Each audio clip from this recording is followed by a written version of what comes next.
అయితే 150 కేసులు ఇంకో పక్కన నమోదు కావాలా? నీళ్ళు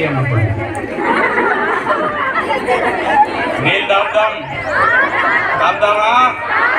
చట్టాన్ని గౌరవిస్తాం మనం, కానీ చట్టం ఒకరికి చుట్టంలాగా ఉండొద్దని చెప్తా ఉన్నాం.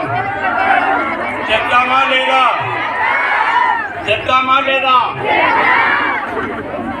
ఇక ఆ విషయం పక్కన పెడదాం.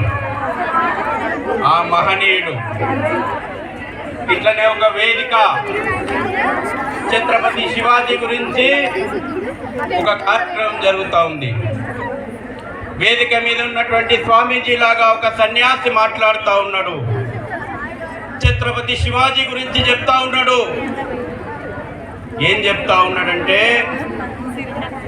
చెట్ల సమూహమునకు కార్చిచ్చు ఎట్లో, అంటే అడవికి ఒక కార్చిచ్చు ఎట్లా ప్రమాదకరమో, హరిణ గుంపునకు చిరుత ఎట్లో, ఒక లేడి గుంపునకు ఒక చిరుత ఎంత ప్రమాదకరమో, మత గజమునకు సింహ